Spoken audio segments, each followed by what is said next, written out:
At Ritual, we know what goes into the holiday season: the potluck planning, the gift giving, the spreadsheets. So this new year, take a moment for yourself with science-backed support that puts you first. So whether you're focusing on supporting foundational health with a clean vegan multivitamin or supporting your gut health with Symbiotic Plus, do it with 30% off your first month at ritual.com/podcast. These statements have not been evaluated by the Food and Drug Administration. This product is not intended to diagnose, treat, cure, or prevent any disease. Hello to everybody who just needs to take a deep breath. Just everybody take a deep breath. It's Beautiful Anonymous. 1 hour, 1 phone call. No names, no holds barred. I'd rather go one-on-one. I think it'll be more fun, and I'll get to know you, and you'll get to know me. Hi, everybody. If you're somebody who doesn't love an intro and you want to get right to the phone call, you're going to want to skip about 5.5 minutes ahead. I'll just ask you, consider joining up at beautifulanonymous.com. And in the meantime, enjoy the phone call.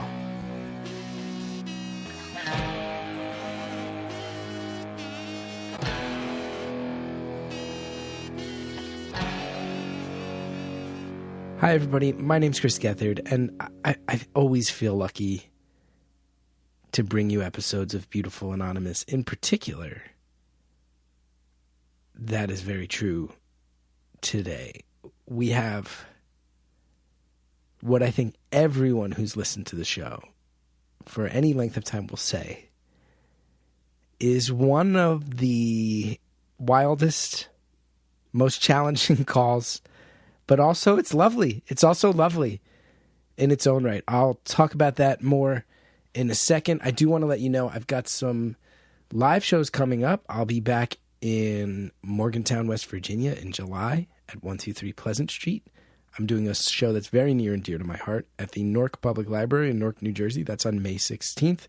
That one's a benefit show for the library, and I am a big-time fan of Essex County, New Jersey. And all my family's roots are in Newark, and I'm happy to go down there and donate some time and help the library, because libraries are amazing. And if you have not been seeing the work of Michael Threets lately, Michael Threets is a very fascinating person who blew up on the internet for being a lovely librarian, and a lot of people are saying that Michael might be the new Mr. Rogers of modern times, and it's pretty inspiring work, and I like it. What else do I need to tell you about? Thanks to everybody who's been signing up at beautifulanonymous.com for Beautiful Anonymous Plus. You get 15 to 20 minutes extra every single episode. And then if you're at the upper tier, you also get a number every month. It's secret just for people at that tier. You also get a follow-up call with a past caller that people are fascinated by, to hear how people are doing, sometimes years after their original call. We try to make it cheap and affordable, especially if you buy the year full out. There's also an option where you can pay what you want, and I'll send you a personalized letter and maybe some other stuff in the mail, because I've been getting into the mail lately. We've got the phone calls here, but now we also are using the mail. Andrea and I are going to put together a Beautiful Anonymous magazine. We don't know how it's going to go. We need your submissions. These can be typed out versions of stories, handwritten things, art, visuals, photos, whatever you want. Throw it in the mail. Send it to Chris Gethard at P.O. Box 972, New Vernon, New Jersey, 07976. That's Chris Gethard at P.O. Box 972, New Vernon, New Jersey, 07976. We actually just had someone reach out to us asking to intern for Beautiful Anonymous for the summer, and we were like, do you know how TikTok works, and can you put together a magazine? That was our interview. Was just like, can you do this? So I think we're going to really try to do it. And it's going to be great. It's going to be great. And the people over at Beautiful Anonymous Plus are going to be the first people to get dibs on those magazines. More info on that to follow later. Okay. This call you're about to hear, it's going to be divisive. Some people are not going to love it. I'm going to call that now. Some people are going to think it's maybe a little weird, or that I get steamrolled. There is one stretch where I legitimately do not speak for 17 entire minutes. You're going to think you know when that stretch is over, and you're going to be like, oh yeah, he barely spoke for that stretch. I didn't say barely.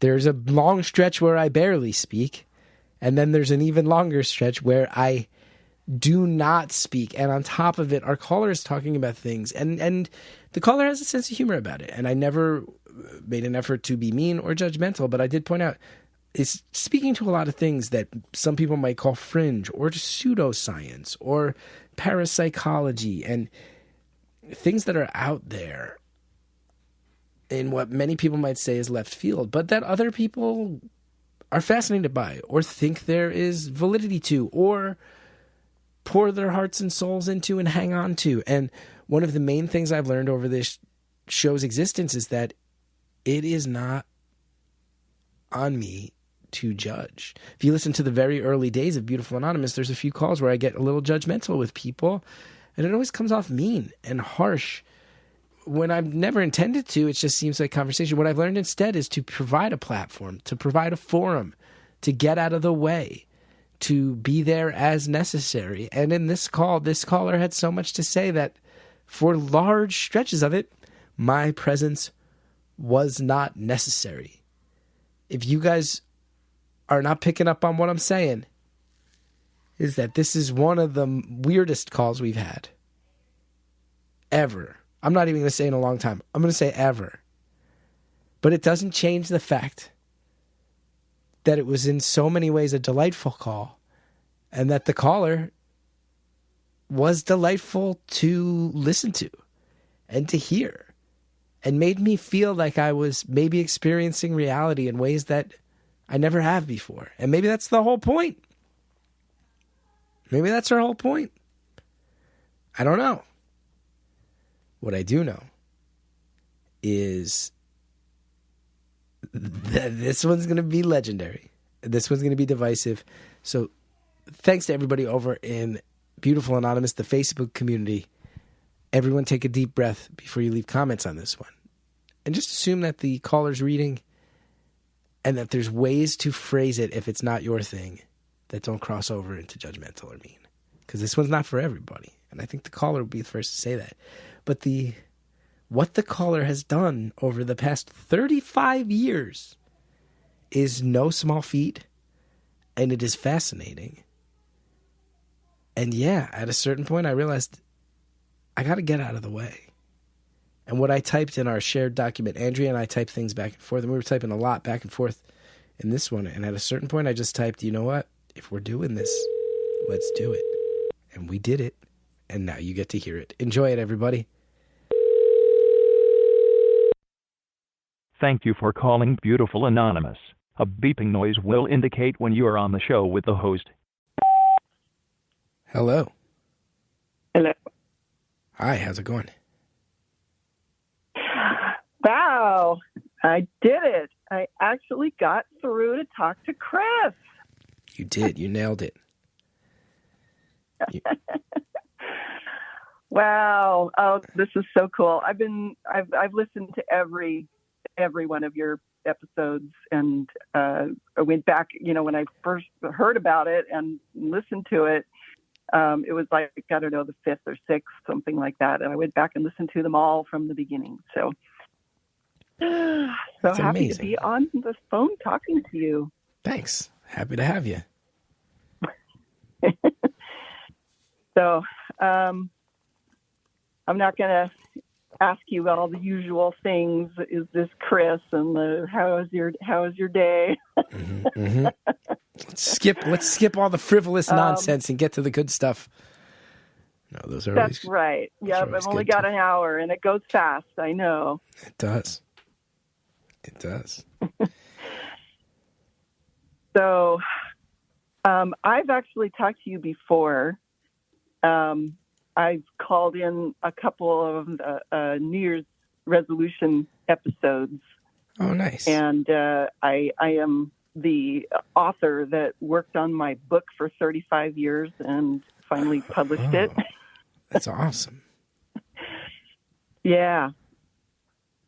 So that's kind of part of what I want to talk about. because the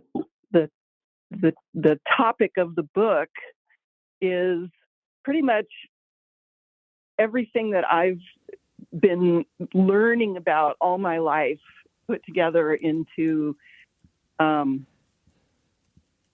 novel that is about the nature of reality and the meaning of life and what we can do to direct our own reality, to create our own reality as humans. Well, those are the big ones. So, yeah. Those are the big topics. Yeah, for sure.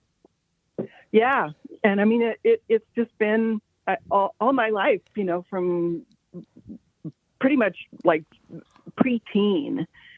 I've been fascinated with things like ESP and, you know, the ability to communicate non-verbally with people, with others, and why we're here, and you know what is this life really all about.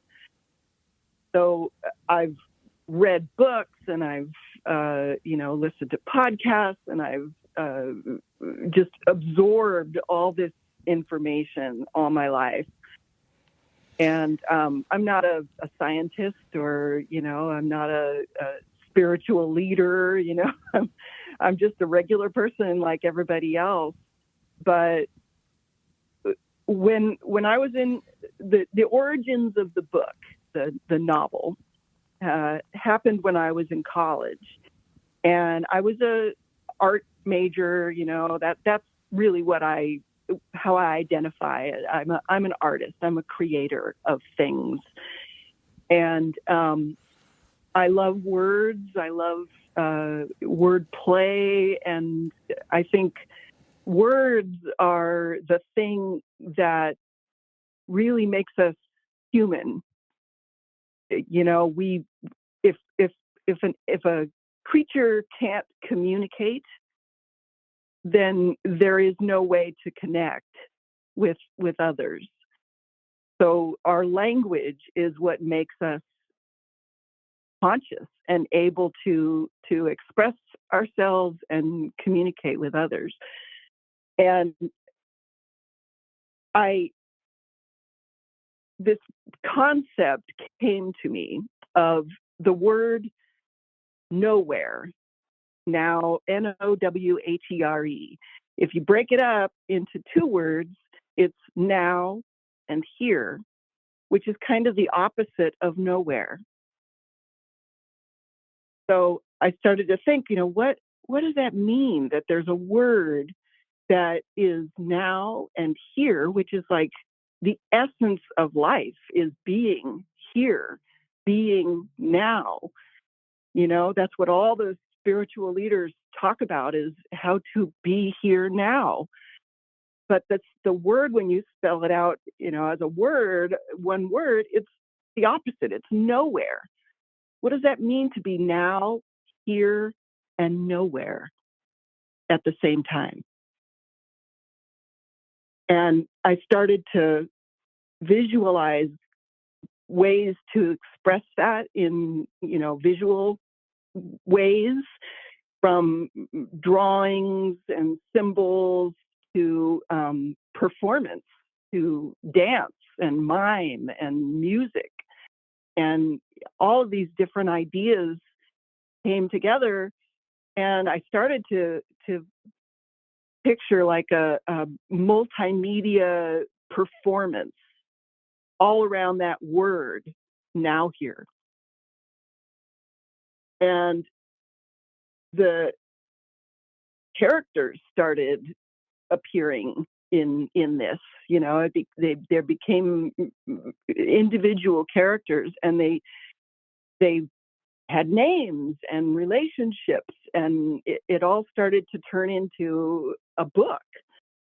And I lived with these characters in my mind for years, just percolating, and like they were there. It was like an alternate reality that I was thinking about all the time. And I started writing it down, and that was the beginning of the novel. So I just kept doing that. At first it was literally with a pencil in a notebook, that I would carry with me everywhere. And then I started, I got a computer, I started writing it into a manuscript, and I just worked on it all the time. Whenever a new scene came in my mind, I'd write it down, and I started organizing it into a book. And so that's how the novel, I worked on it for 35 years.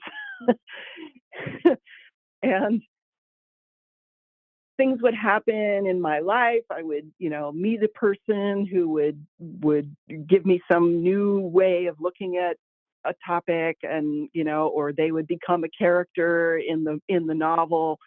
There were several podcasts that I listened to that were interviewing people like Nobel Prize winners in physics and chemistry, and people who were spiritual leaders, meditation teachers, or a variety of things. And they would say things in these podcasts that would ring true for me, that sounded like a little bit of that reality explained. So I would write them down, and I maybe add them into the novel, what they had said. And there's just a bunch of little nuggets that came out of that are ways that explain what's really going on, how our thoughts can create our reality.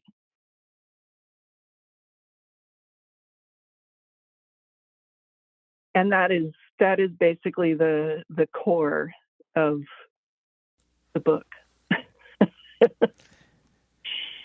That's wild stuff you just laid out.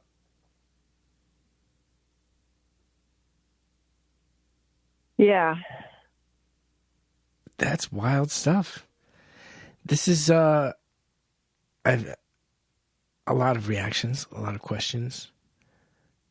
I think I know the answer to this one. At one point you said that one of the things you've included in the book and that you read up on a lot was nonverbal, how to communicate nonverbally. Now, I want to make sure nonverbal communication can refer to things like eye contact, body language, but are you talking more about how to communicate nonverbally in terms of what I might call telepathy? Yes, all of those things, because if you're not in person with another, if you're not actually physically facing another person, you don't have those visual cues. But it is still possible to communicate with someone who is not in the room with you. And one of the things that became apparent to me over the years, of learning about all of this, is that when we meditate, we enter a consciousness, a state of consciousness that is different from our, alpha, our beta state, which is, there's like different brain states, right? And when we're fully conscious and we're, dealing with stress and communicating with people and, doing all the things that we do in our lives, our brain waves are at a different frequency than when we meditate, or when we're asleep, or, when we're, that we have different states of consciousness. And the state of meditation depending on how long you do it and how practiced you are at it, you can reach a level of consciousness that is actually tapping into the field of the quantum field. What's the quantum and field? In that state, that's where the physics comes in. That's where the quantum physics. I can't describe it in the terms of a physicist, but there is basically a field of energy that is throughout the universe.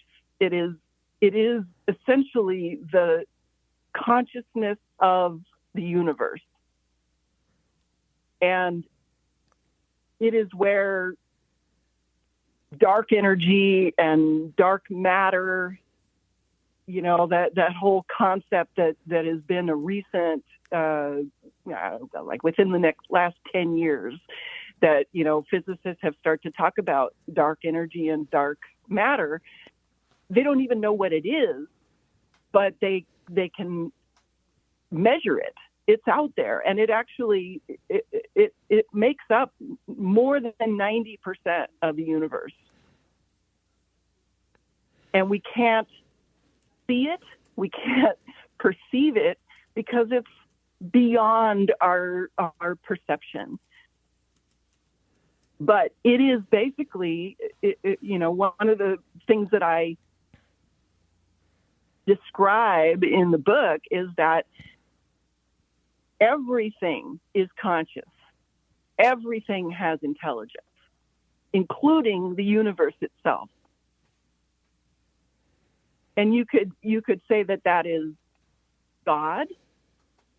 That is what it means, that there's like a universal consciousness. You can call it God. You could call it Allah. You can call it Yahweh. You can call it Nirvana, whatever you want to call it. It's the same thing, and we all are aware of it. And the way to reach it, to communicate with it, is by removing yourself from the physical distractions of life and allowing yourself to reach that level of consciousness where you can perceive it. And when you do that, you are also in touch with others that are in that same state. So part of the book, the novel, is about a group of people who have removed themselves from life, from, day-to-day life, and they've gone up into the mountains and created their own civilization. And they go together into like a stone dome that they've built, and they meditate together, and they travel to that field, and they can see the paths that are before all of humans, and decide and choose which path to follow that will actually alter the course of history, help all of humans to choose a better path. This is one of the trippiest calls we've ever had.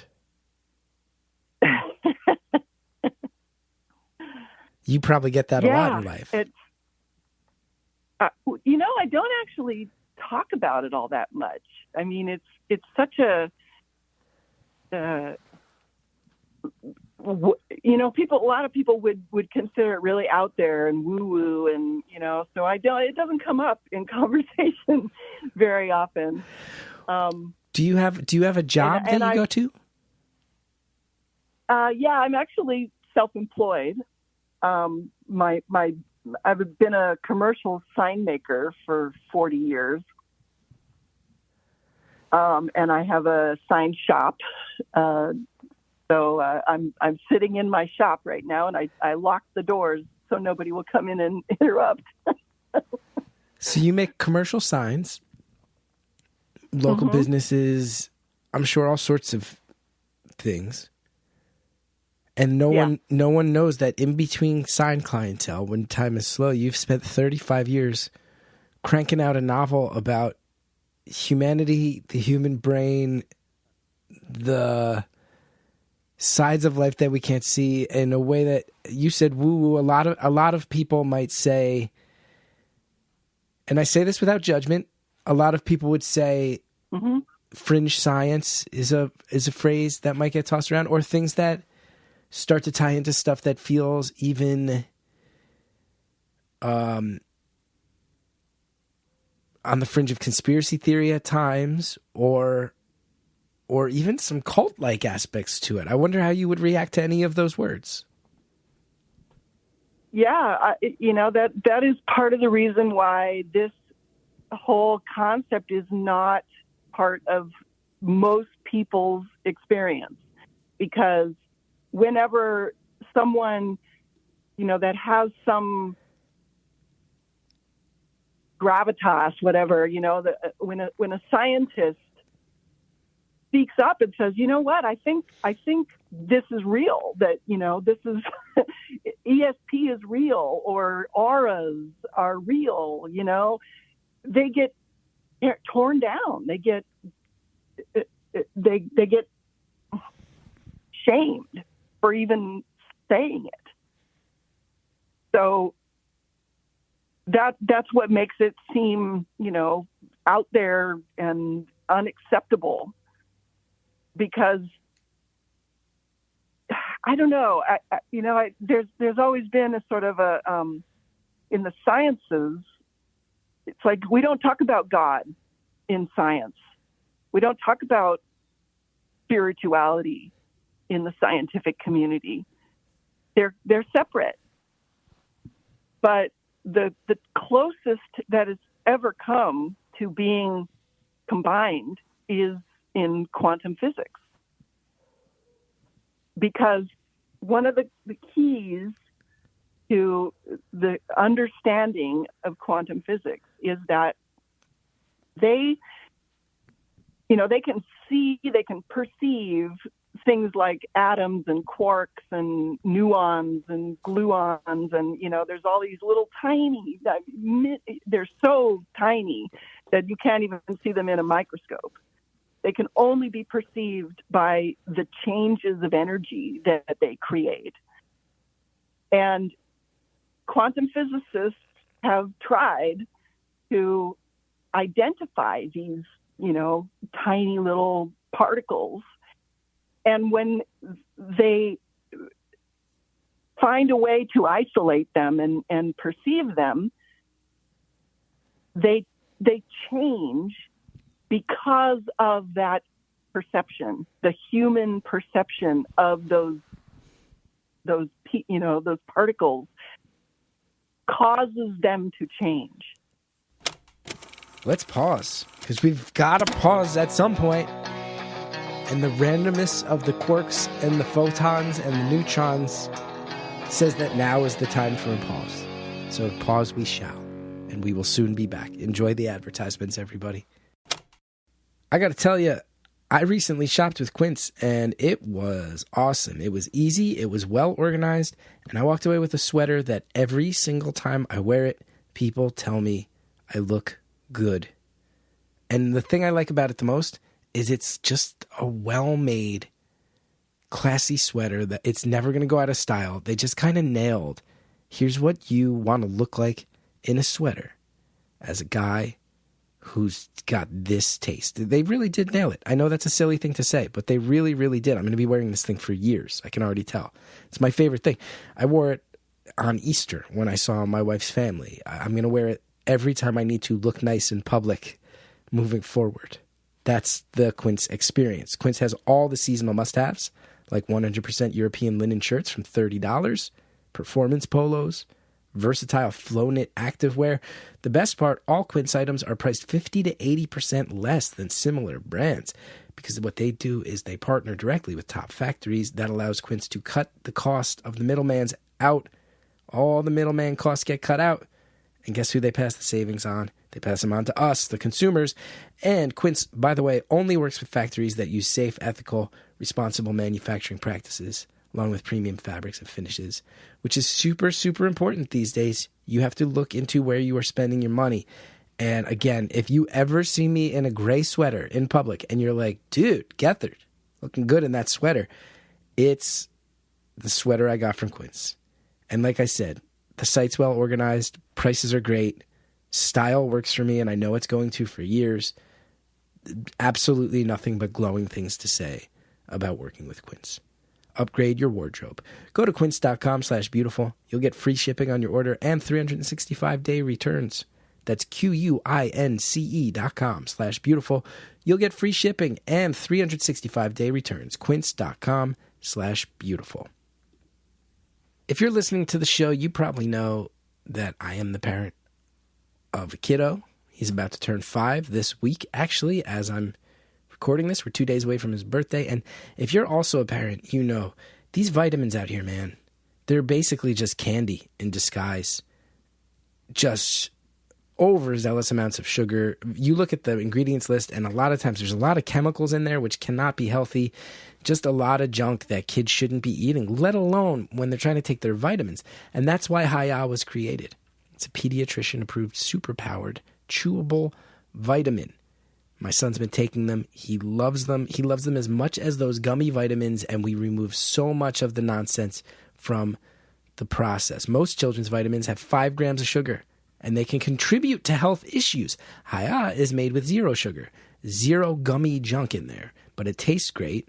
Even picky eaters like it. I can vouch for that. My kid is a very picky eater. Still loves these. Hi-Ya fills in the most common gaps in modern children's diets to provide the full body nourishment our kids need with a yummy taste they love, and they're formulated with the help of nutritional experts. Hi-Ya is pressed with a blend of 12 organic fruits and veggies and supercharged with 15 essential vitamins and minerals. We're talking about vitamin D, B12, C, zinc, folate, so many others that help support immunity, energy, brain function, mood, concentration, healthy teeth, healthy bones, non-GMO. They are vegan. They are dairy-free. They are allergy-free. They are gelatin-free. They are nut-free. You can really see they've gone the distance in making these things great for kids. Hi-Ya is designed for kids 2 and up. They're sent straight to your door, so parents have one less thing to worry about. That's one of the things I love the most is you go ahead, you get actually a very nice bottle with your first order, and then you get these eco-friendly refills every month with less packaging. You reuse that nice bottle, which is both a convenient way to make sure that your kid always has vitamins on hand and also such a forward-thinking, environmentally friendly way to get your product out into the world. It's great. My kid took to them right away. You can hear I don't mess around when it comes to things with Cal, and he loves them. And I think the way they're doing things is really above board, good for kids everywhere, good for the environment, really quality stuff. Also, there's a new kids probiotic. There's nighttime essentials out there. Check out everything Hi-Ya has to offer. We've worked out a special deal with Hi-Ya. For their best-selling children's vitamin, you're going to receive 50% off your first order. That's 50%, 50, half. To claim this deal, go to hiyahealth.com/beautiful stories. This deal isn't available on their regular website. Go to hiyahealth.com/beautiful stories and get your kids the full body nourishment they need to grow into healthy adults. The Skylight Calendar. I have been waiting to talk to you all about this one. I always am upfront with you. I was sent a Skylight Calendar. It's been a game changer for me. I'm staring at mine right now. I can't even tell you how cool this thing is, how it's so deceptively simple, and it's changing. It really is changing everything for me. There's so many reasons to talk about why, but I can't let this ad go on forever. I'm going to hit a couple of the points, and then I'm going to tell you about how this thing has been blowing my mind personally. First thing I want to say out there is for the moms, right? Or if you're out there shopping for Mother's Day, we all know moms are out there given maximum capacity and beyond every day, running busy households, trying to keep things organized, and you need things in your life, especially for the moms who get put in that bad position. You want things that make your life easier. And the way Skylight organizes everything, the Skylight calendar will help you. It's a digital calendar. I have mine up on my desk. I can look right up on it. It tells me the date. It tells me the time. And it has this beautiful, beautiful system by which my whole calendar's on there. It automatically auto-populates from my phone.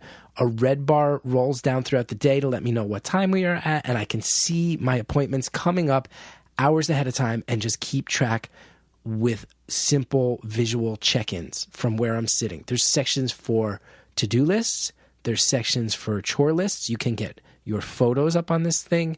It's really intuitive to use. And I'll tell you, I told Andrea about the product when I got it. She was like, man, the amount of times I've hung a white calendar, like a dry erase calendar above my desk or my work area, because I miss that old school, just look up and glance and get it. But they just make phones dominate everything. Guess what? Everything I just said to you is a reason to not have to take your phone out of your pocket. And that's why I love it.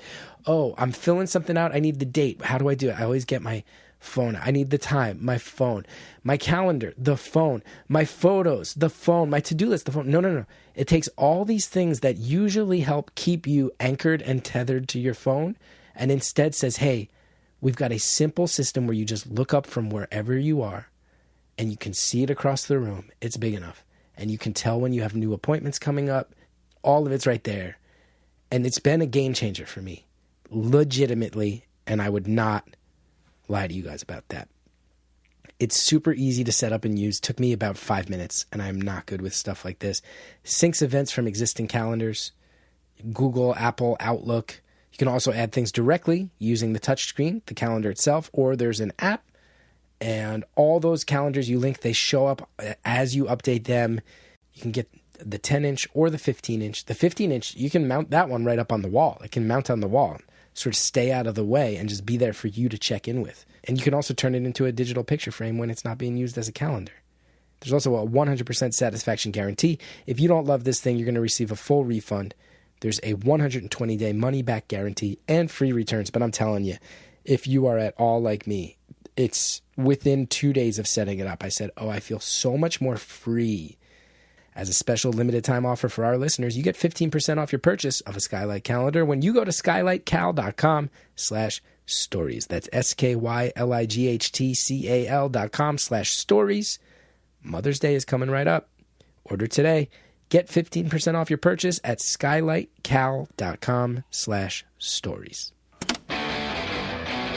Thank you to all the advertisers that help us bring conversations like this to the world. Now, let's get back to the phone call. And when they find a way to isolate them and perceive them, they change because of that perception, the human perception of those particles causes them to change. So that means that we have our attention, our ability to perceive changes our reality at a very core level, at the level of atoms. And, we are made up of atoms. Everything in the world, everything that has mass is made up of atoms. So if you can change the atomic energy of something by perceiving it, what does that mean? How does that, that's a lot of power that we have, but we don't know how to wield it. And most people ignore it. They don't even believe it. Now, how much of this is your personal research and writing? How much have you put in effort to connect with the community surrounding these types of beliefs? There are a few people that I've communicated with who have done a lot of research and collection of this kind of information and science. But I haven't put out a lot of effort to get involved. Like, there's actually in the community that I live in, there's a institute called the Heart Mass Institute that does a lot of study on this whole concept of, how our emotions and our thoughts can affect the people around us and our reality. And I could go and, volunteer to be in one of their studies and get involved, but I haven't done that. So really, I've sort of been just collecting all of this and letting it percolate in my mind and turn into a novel. And I think I wrote it as fiction because I was afraid to really say that this is real, that this is true. It can be a fiction and you can take it however you want. But really, I believe it. I believe that this is all true, that this really is the nature of reality. And you said you did publish the book after 35 years. Yeah. Yeah, it's on Amazon, and I'm actually working on a audiobook version of it, and you can buy it in print or electronic, ebook form. And Amazon has really empowered people in the world of self-publishing. Did you self-publish through them? Yeah. And what's are people starting to find it? Are people starting to find your words? Yeah, it hasn't. I haven't put a lot of effort into publicizing it, and that's the problem with self-publishing is you have to be the publisher. You have to actually, advertise it. But yeah, a few people have bought it, and a few of my friends who know me have, called me and talked about it and asked a lot of questions, which that's what I really want, is I want people to read it and then reach out to me and say, tell me more about this. These friends who are finding it, did they have an idea of this side of your interests in life, of this side of your personality, of where you were putting your energy, or was this new to them? Are these people going, oh, that's my friend, the signmaker? I had no idea that she was reading and researching and writing so heavily about quantum physics and ESP and reality alterations via the mind. No, I think they probably didn't know that, because I hadn't really talked about it with people in my life that much. My mom was one of the first to read the book, and she asked me, she said, do you believe this stuff? And I said, yeah, I really do. And and it was interesting because my mom was she was kind of an explorer too with me. When I was a teenager, we went to, we had our auras photographed together. And we tried experimenting with ESP to see if we could send each other symbols. We had cards with different symbols on them, and one of us would look at the card, and we'd both, close our eyes and try to send that symbol to the other one and see if we could pick it up, So my mom was pretty open-minded about this kind of stuff. But she had no idea, that I'd been spending my whole life interested in all of this, and that I'd gone to the effort of writing a whole book about it. And so even my mom didn't know. And were people impressed? Were people concerned? Were some combination of both? I think most people have been very intrigued. Nobody's like worried about me, because I'm not like, going off to meditate in the mountains for decades or anything like that, that would be really affecting my ability to function as a human. I've been making a living, raising a family. I've had a wonderful marriage of 38 years. I'm a pretty well balanced and happy person. So, it's not like this has damaged my life. If anything, it's enriched it tremendously. And because one of the core things about this is that when you realize that the whole universe is made up of the same thing, the same atoms creating different kinds of matter, and it's all just driven by energy, then you realize that is never going to stop. It has been like that for billions of years, and it's going to be like that for billions more. So we are never really going to die. We are never really going to just end. Our form will change, our bodies will, die and decay, but that core of consciousness and energy will never end. Now, you mentioned your husband and kids, and you're still married. Mm-hmm. I would imagine, were your husband and kids aware of these interests before you published your book, or was this news to them? My husband knew that I was writing the book. I mean, obviously, I did it while we were driving places, and he was aware that I was working on it, and he was pretty supportive. He's like, I can tell that this is important to you, so if you need to spend some time doing this and making it happen, he was pretty supportive about it. He read it in the first draft and gave me some pretty good editing suggestions and insights. So he was probably the most aware of what I was doing.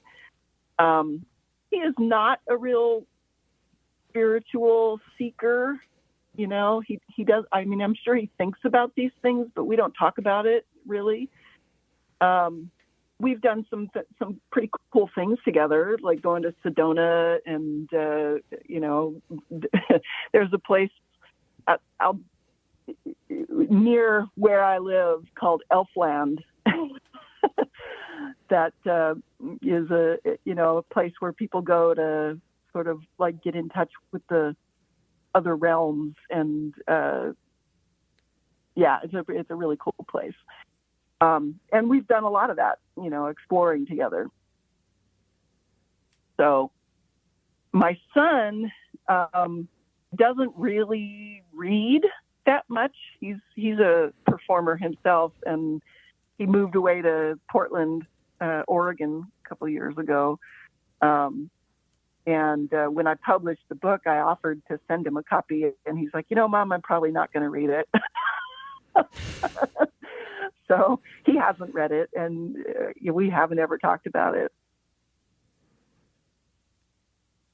Wow. And you have the one son? Yes. Wow. So this was, even to your husband, who was aware you've been to some of these places, he didn't know the depths of the types of stuff you were thinking about. No, probably not. No, definitely not. I mean, we don't even spend that much time talking about the deep meanings of life and that kind of thing. Life just goes on. We watch TV, we eat dinner, we both go to our jobs, we deal with everything that everybody has to deal with in life. And we've had some pretty, interesting conversations over the years, and we've dabbled in things like Wicca and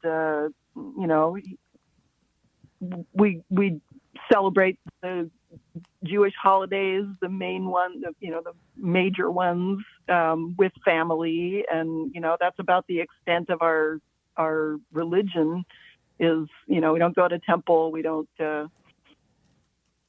I don't go to church. I grew up basically without a religion. My family we didn't go to church when I was a kid. But the closest thing to, religious background for me was a Presbyterian church that was in our neighborhood. And my parents decided to send me to Sunday school for a while, just because they thought, you ought to be exposed to this sort of thing. And, and I think I was about 9 years old when I said, you know what? I don't like Sunday school, and I don't really believe all this stuff that they're telling me. So, can I stop? And they said, yeah, sure. I find it really fascinating. That it sounds like you're going through life and nobody on a daily basis understands the nature of what you're thinking about at almost all times. It's true. Yeah, it's kind of the undercurrent of my life. And it's probably the most important thing in life to understand how it works, what's the real nature of our existence. But you can't spend your whole life doing that and thinking about that unless you're a monk or, you have the support of a community that will allow you to do that. So you just have to, make a living and eat food and sleep and, do all the things that keep you alive and deal with everything as it comes up. But having that understanding at the core of for me anyway, it makes it easier to go with the flow and accept, the challenges and the tragedies and, all the things that happen, along with the joys and the pleasures of life. Just knowing that it is the way it is. This is how it's supposed to be. This is the life that I chose. So whatever happens, it's okay. The thing that matters is how I respond to it.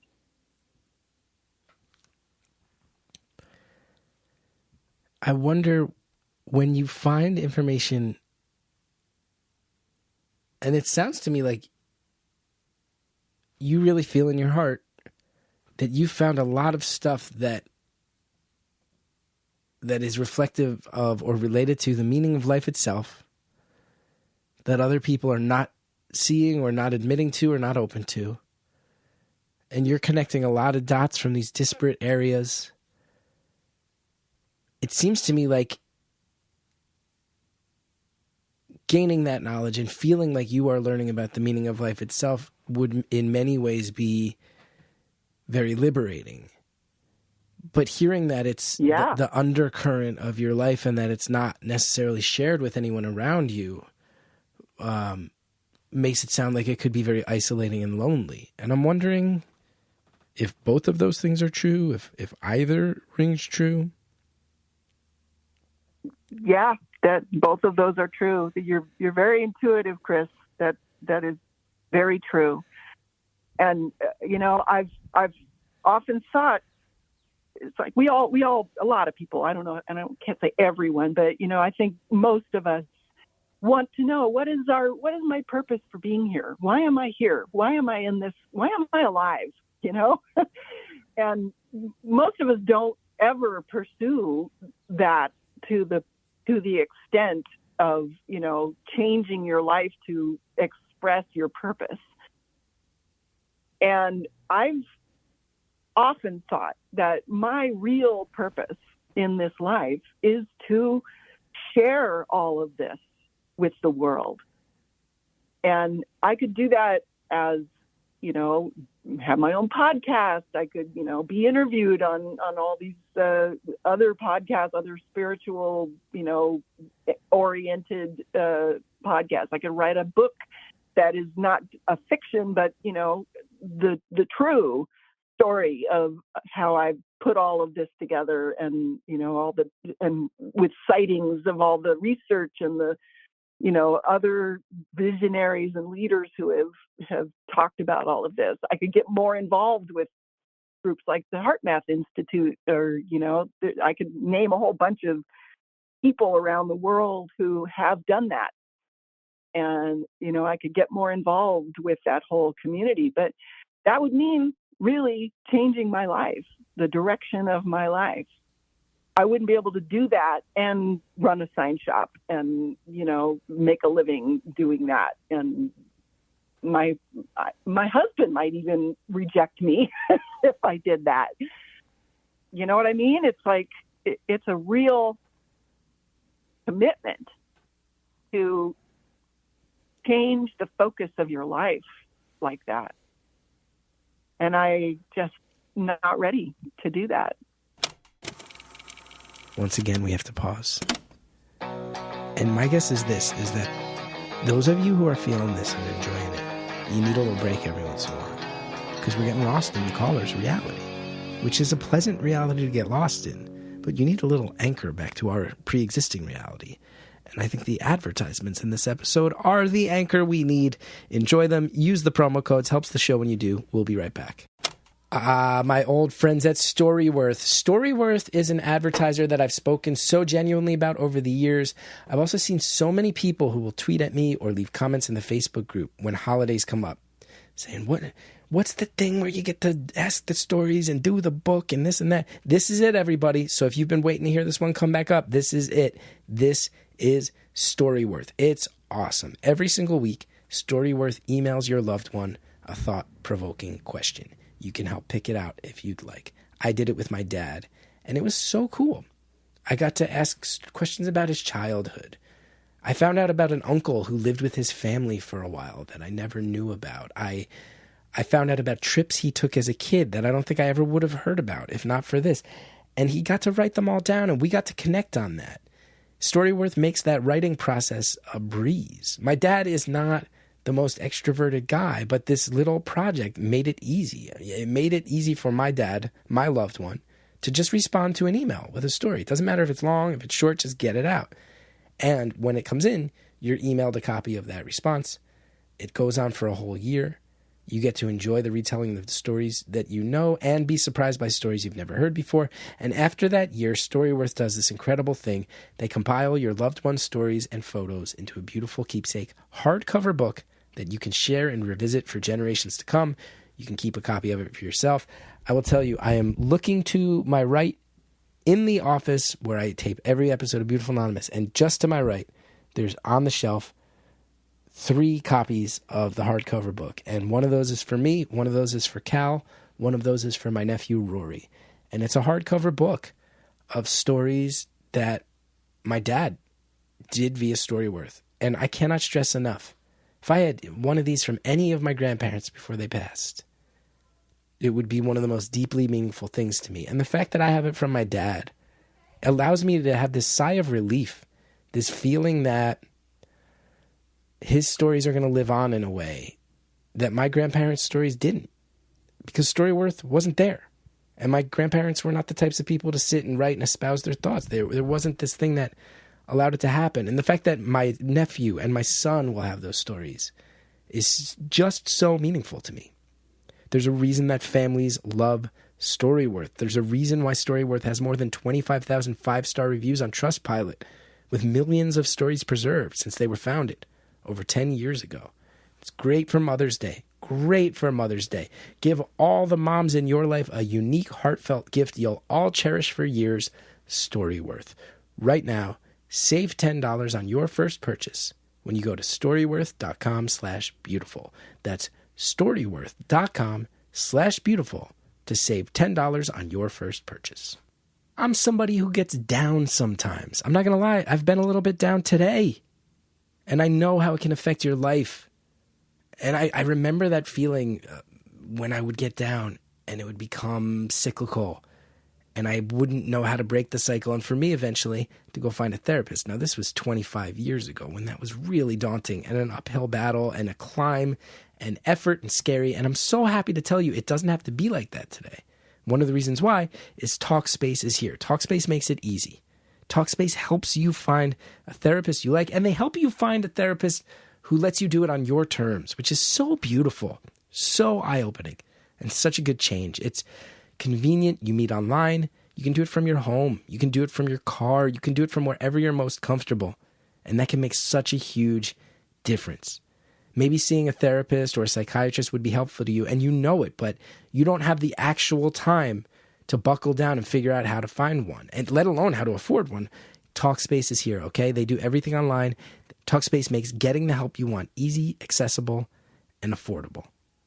So don't sit around waiting. Don't sit here and go, well, I'm not at my worst yet. We haven't hit a rock bottom yet. It's a very dangerous habit we all fall into. If you're somebody who goes, I know that that's a priority that I need to lock into someday, now is the day. Try Talkspace, okay? Talkspace will help you. They'll help you. It'll be easy and accessible and affordable. Don't wait.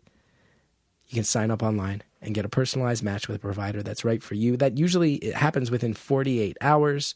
It's secure. It's private. They use bank-grade encryption technology. They comply with all the HIPAA laws. You are in safe hands. And Talkspace can help with specific challenges. Let's be clear. It's the #1 online therapy platform. They've got licensed therapists in over 40 specialties, including anxiety, depression, substance abuse, relationship issues, a whole lot more. And as I keep saying, it's affordable. It's also in network with most major insurers. As a listener of this podcast, you'll get $80 off your first month with Talkspace when you go to Talkspace.com/beautiful and enter the promo code SPACE80. To match with a licensed therapist today, go to Talkspace.com/beautiful. Use the promo code SPACE80. Get $80 off your first month and show your support for the show. That's Talkspace.com/beautiful. The promo code is SPACE80. Thanks again to all of our advertisers. Now let's finish off the phone call. It's a real commitment to change the focus of your life like that. And I just not ready to do that. Can I ask what your husband does? He works for a stagehands union, setting up concerts and events, literally building the stages and hanging the lights and laying the power and, doing all that sort of thing. Yeah, he'd really have to be convinced that your research does open up the meaning of life to leave behind a good union job, I would imagine. Yeah. Yeah. So those unions, it's not easy to get your card. No, it's not. And yeah, it's a good place to be. The unions take good care of their people. Indeed. I have to tell you. So. Oh no, go for it. No, please.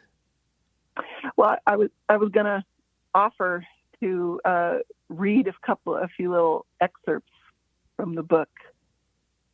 Absolutely. This is actually I have a separate I call it nuggets. This is like the main little nuggets of truth. So I'll just read the first one. Everything already exists, and our thoughts can connect with either the past or the future, like waves moving in opposite directions. Deja vu happens when a wave of thought from the past or the future washes over us. Sometimes the ones that seem the most forgettable turn out to affect things the most.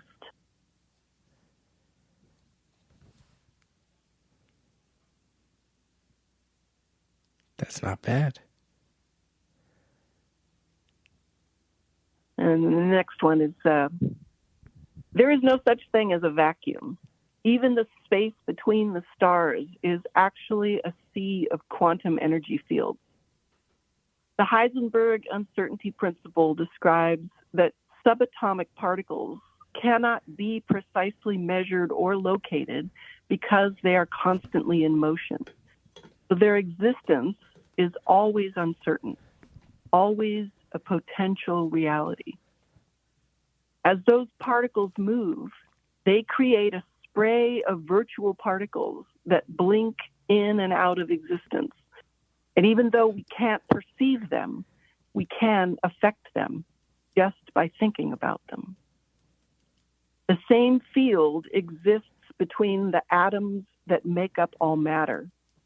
So by being aware of the existence of the zero-point field and the uncertainty principle, we are able to affect the formation of ideas, events, and even matter in our physical reality.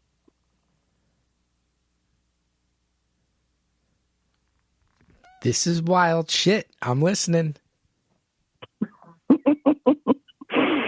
All right, here's another one.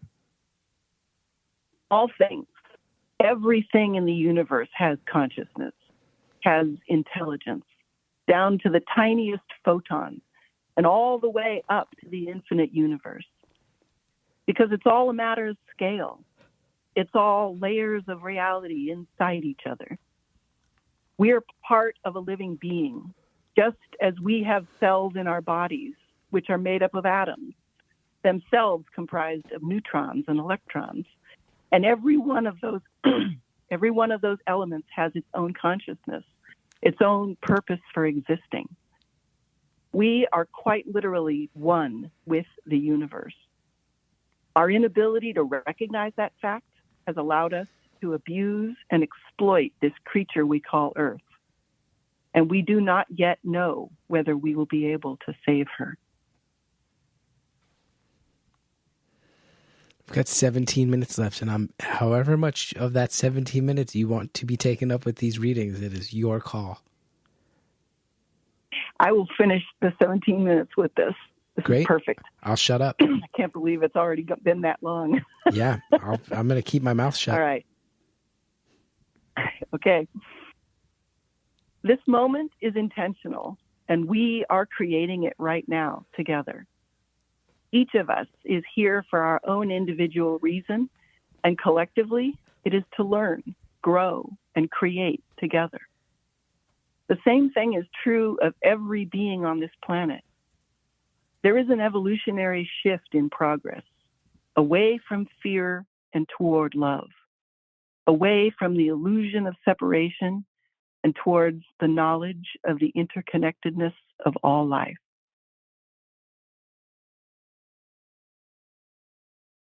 Moment by moment, we create this reality, consciously or unconsciously, with our beliefs, our actions, and our responses to the actions of others. We can only continue as we have been, following our intuition, exploring every method we can invent to communicate, to broadcast our intention to bring healing and harmony back into our relationship with Gaia, and hope that it is not too late.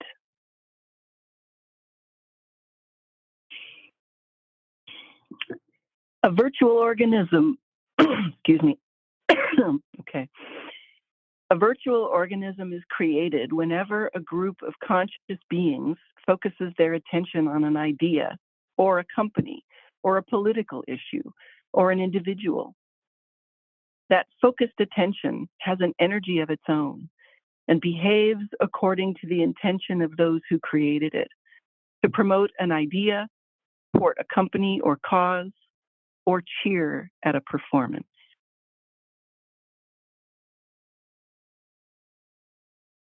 The sun, too, has an intelligence, and its consciousness is even closer to the source.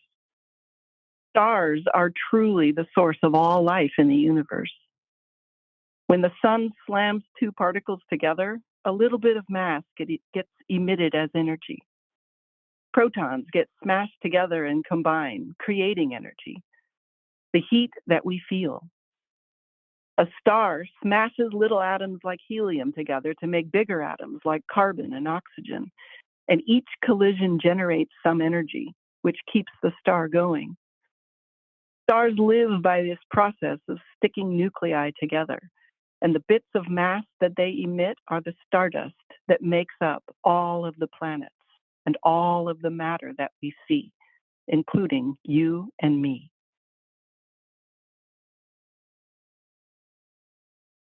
When you see with your eyes, you don't actually see the image in your head or on your retina, but out in the real world. The lens of the eye picks up the interference of energy patterns between atoms and converts them into 3D images.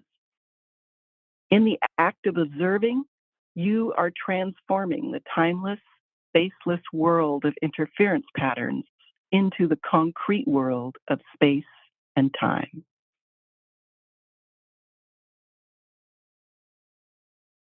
Now here is where we came from and where we will return to. It is nirvana, the destination of monks and meditators.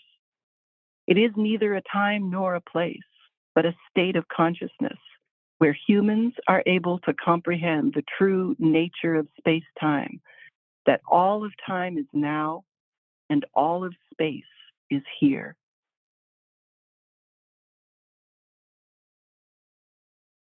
Astrophysicists now estimate that identifiable objects in the universe, stars, planets, black holes, everything that we can measure, make up less than 1% of its volume. The rest is mostly energy, recently named dark energy. There is also dark matter, though we can't measure either of them because we can't perceive them. The same is true of all physical objects, including ourselves. Every cell is made up of molecules, which are made of atoms, which contain subatomic particles, which are mostly energy. As above, so below. That's a phrase straight out of Wiccan philosophy, but it actually is a pretty good definition of the concept of quantum physics.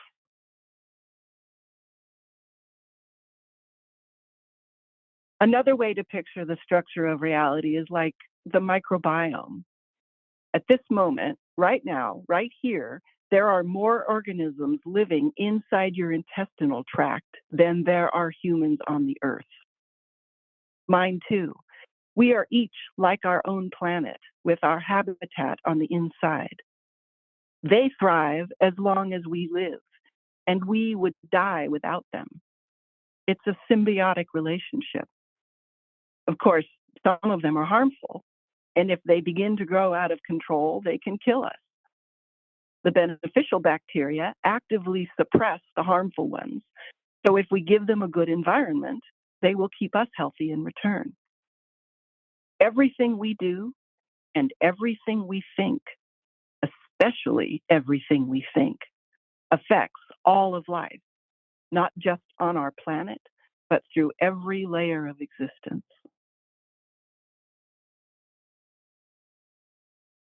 Your thoughts are things. You can't see them, but you know you have them. And those thoughts are resonating throughout this community of trillions of living cells in your body so that they begin thinking the same intention. The body-mind cannot tell the difference between what is real and what is imagined. It takes everything literally. So the words you think have to be chosen very carefully.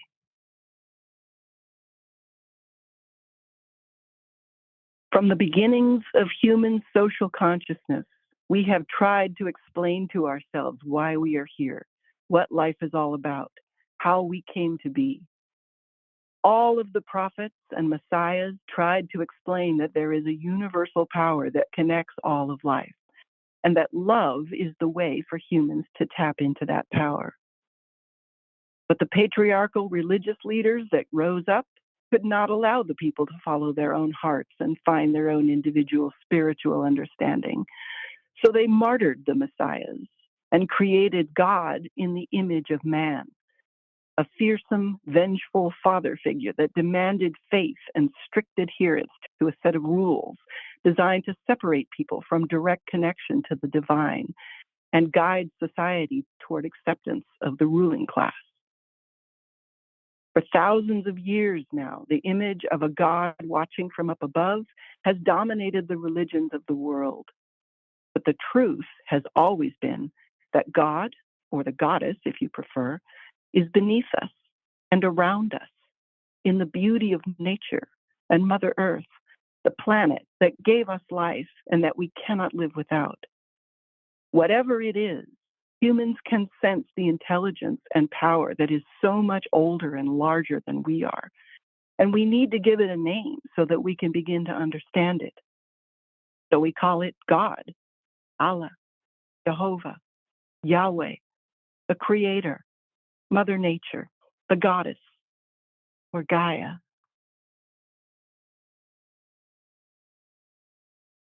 I think it's actually a matter of scale. Think about it. We have billions of bacteria living in and on our bodies, and to them, we are infinitely huge. They live out their lives within us, but they don't recognize us as conscious, intelligent beings separate from ourselves or from themselves. We would be like an omnipresent force that makes their existence possible, but way beyond their ability to comprehend. Or go even smaller to the atoms that make up our cells and the protons and electrons that make up those atoms. The cells that they exist in would be like the size of Earth to us. Our bodies would be as infinite to them as the universe is to us. What if we are like bacteria living on the Earth, and the Earth is just one cell among the billions of cells that make up the universe? We are all just part of one being, which may be just one of millions of universes, each with billions of stars and planets populated with trillions of life forms, all conscious and intelligent and living out their lives as if it were the most significant thing in existence.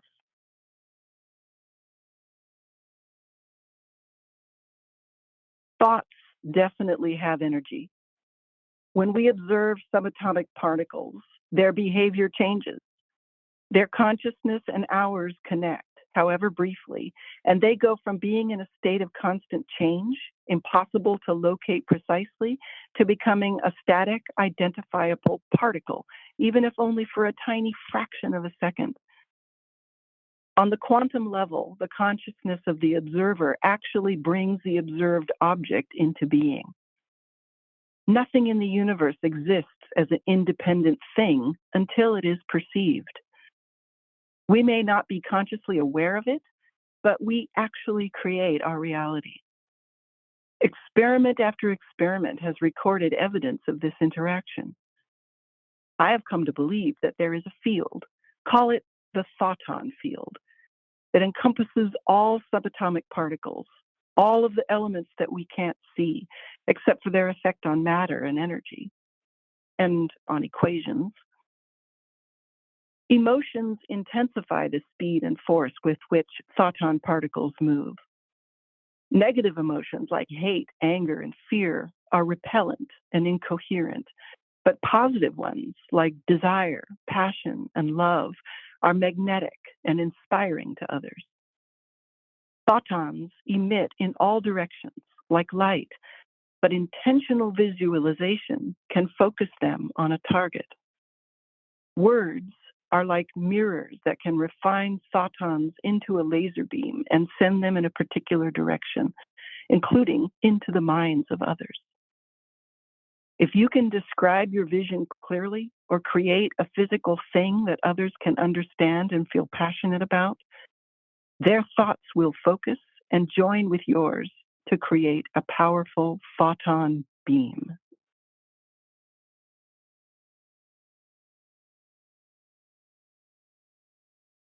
In the beginning, there was nothing, no time, no awareness, no life. Gradually, energy began to build upon itself, gathering and growing with the mindless magnetism of atomic gravity. Similar particles were attracted and fed off each other, creating new energy where none had existed before. Like cells dividing, the energy doubled itself exponentially, eventually growing so powerful that the borders could not hold, and the one exploded into the infinite. It was at this moment that awareness was born. The individual parts recognized their separation from the others and began to differentiate.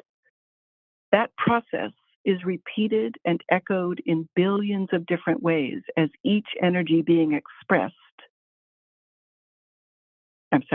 As each energy being expresses itself in a form of its own creation. Some are content to exist alone, maintaining a connection with their neighbors through the circle dance and the star songs. But some choose to release their own energy in new forms to create new life. Every being that is created comes from the source, choosing its form and the circumstances of its reality. The further the separation from the source, the less awareness there is of the connection. In order to fully experience the reality that is created, the fact of its choosing must be forgotten. And here's the last one. She sees it all clearly now, with a certainty that comes from direct experience, that every living thing is not only connected, but actually one entity, part of the whole, like leaves on a tree or layers of an onion, sharing energy and influencing the future of existence with each individual choice. Conscious direction of that future is possible, but only if every leaf on the tree accepts its place within the whole and loves its fellow beings unconditionally. Wow. We still got 2 minutes left. Wow, that was perfect. I tell you, it seems it seems like more like a Bible than a novel to me. Like it seems more cut from that cloth. Did you write the new Bible? Wow. I don't think so. I mean, I think I'm just a human like everybody else, you know. But I think the fact that I just felt it was important to put it all down in words and share it, you know. This really is the my life's work, this book. Yeah, you kind of went and messed around for 35 years and came up with the Bible. Wow. Well, you know, I hope that I can get it out there enough for people to read it, and you know, people will take it however they want. They will feel their own truth from it in whatever form that means. So there's one other group that I'd like to just put a shout out there for, called Humanity's Team. And their purpose for existence basically is to bring the awareness of the oneness of all humanity and the universe to the world.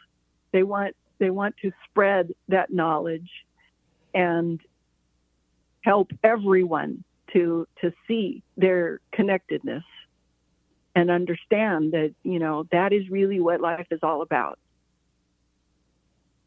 So if anybody out there hearing this wants to learn more and follow that, you know, find that out, find that understanding for themselves, search out Humanity's Team.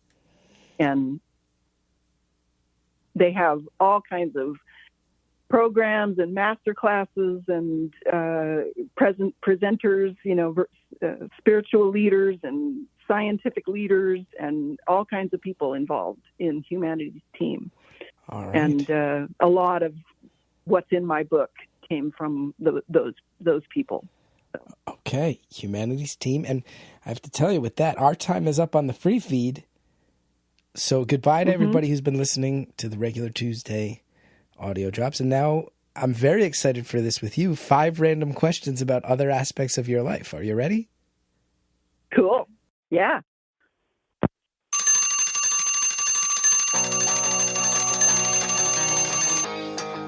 Caller, thank you so much. That was a truly wild ride you just took me on. And I thank you for taking me on it. Thank you to Andrea Quinn, the High Priestess, for being there for me as we got tossed into the vast realms of that caller's reality and philosophies. Thank you to Shellshag for our theme music, as always. And again, if you want to know more about me, including my upcoming show dates, chrisgeth.com. And if you have a story and you want to, that maybe we don't tape at times that work for you, maybe you feel like your story, you don't want to fight with everybody else because it's underrepresented as far as your voice on the show, 973-306-4676. That's a voicemail line. You call up, you pitch a story, we'll get back to you. We want this to be a home for everybody. You can always join the Facebook community. It's Beautiful Anonymous, the Facebook community. And we are on Instagram at Beautiful Anonymous Pod.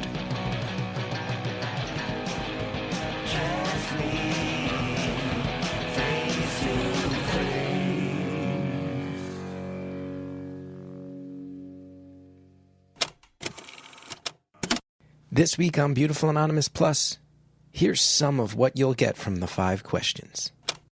Someone simply wrote in asking, how do flies get into the dome lights of cars? I wonder if you might have a more metaphysical answer. The atoms combined into a fly egg inside the dome light, and then the egg hatched, and the somebody thought that fly into existence. Mm-hmm. Mm-hmm. Don't think about flies in your dome light, because that'll make them appear. It's fascinating because you've both written this incredibly passionate thing that a lot of people might view as very fringe, but you do have a sense of humor about it as well.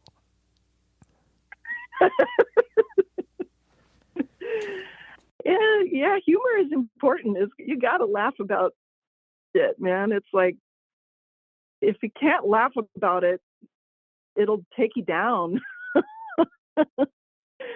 And you can't take yourself too seriously, no matter what you do. Don't forget to sign up for Beautiful Anonymous Plus at beautifulanonymous.com.